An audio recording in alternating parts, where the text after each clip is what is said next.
Netcasts you love. From people you trust. This is Twit. So you had an executive laptop. This is more of a home laptop, probably mostly for a gamer, from Lenovo. Lenovo's known for enterprise laptops. Their ThinkPad line, which they bought from IBM, still the king of the business notebook, right? Right, right. And we love ThinkPads. This is not a ThinkPad. This is the Y50 Touch. And when you say why, I might ask the same thing. Why? Why? About $1,200. You can configure it, but it's basically high-end i7 processor, lots of RAM, nice keyboard. In fact, notice kind of an expansive keyboard. At first I thought, what is this, for the Excel junkie? It has a numeric keypad, but then I realized, oh no, that's gamers want those, right? Because many PC games use those game pads. It's got a NVIDIA GeForce GTX 630 in here, fairly high-end video card. It's big, it's heavy, 15.6-inch screen. Now the touch version has 1080p.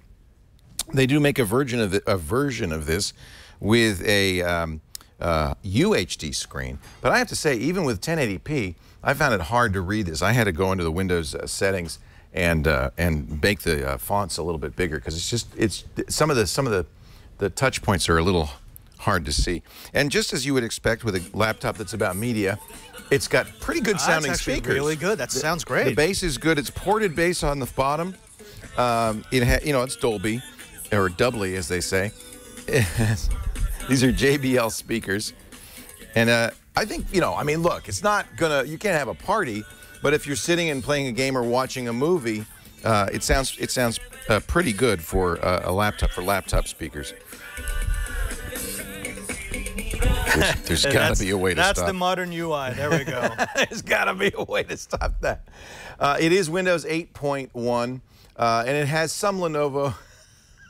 Has some Lenovo stuff on it, as you'll see, including, I'm sad to say, McAfee built in, and McAfee has been popping up. In fact, it says, you only have one more day. Come on, you want to update your subscription? Just today it started popping up and saying that. But of course, you can uninstall anything extra on here. It's just a shame that the companies still feel like they have to lard this stuff up with trialware. Yeah. Who is this built for? I mean, because well, I'm thinking it's a home user. It's what we call a desktop replacement. There's a couple of cons though on this because, for instance, something this size and this weight, and it's fairly heavy, I think ought to have an optical disc. Yes. You don't have a Blu-ray player. This is a screen meant for Blu-rays, and it really is a beautiful screen, but no optical disc on this. It does have 2 USB 3 ports, 1 USB 2 port, has HDMI. One thing I do like, and maybe this is for LAN parties, it has Ethernet. It's rare that you can get an physical Ethernet jack on a laptop these days. So it's kind of an interesting mix. Battery life, not great. Lenovo rates it at 4 hours. I was getting 3.45, 3.5. No. Yeah, very low, especially for something that's heavy enough that you could, you could put a huge battery in it. Unlike that HP that you saw, there's no easy way to remove this back. These are screws all the way around. I suppose you could get in there, but Lenovo doesn't expect you to. They're not, they're not really interested in doing that. Let's talk about pros and cons on this thing. On the pros, it does have a good keyboard. On the cons, it doesn't have the typical ThinkPad track touch thing. It's got a trackpad, and not a very good trackpad. Notice not only is it off center a little bit, that's thanks to the numeric keypad, but it has a left and right side. I shouldn't have eaten those pop-pops. Yeah, that's a horrible design, especially since the I clicked the wrong side each time. It's so Lenovo specific. Yeah. They love that. This is the anti-ThinkPad. This is Lenovo saying, wait a minute, we can do design, see the red trims, the red touches. We can make something sounds good. This is for a home user. Obviously.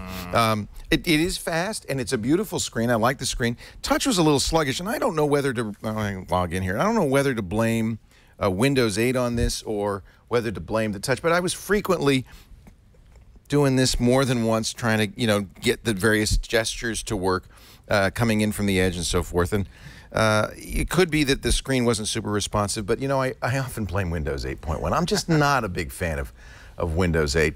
Friends don't let friends buy Windows, my friends.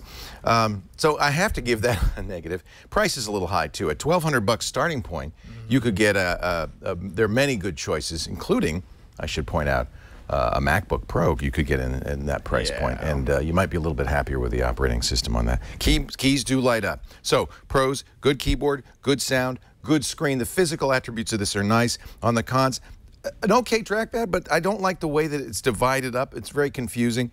Notice, by the way, I'm doing gestures every time I touch the trackpad. That drives me nuts. That's Windows 8, my friends.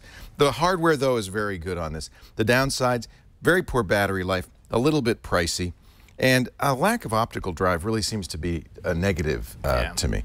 On the other hand, I can't say this is a do not buy. It's a strong contender in a fairly crowded market. You gotta like this nice metallic touch.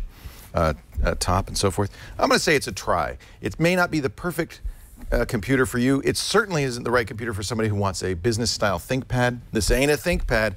This is a home machine, a desktop replacement, most likely designed for the gamer on the road. That's the Lenovo Y50 Touch. I don't like to do try, but I'm going to give this one a try.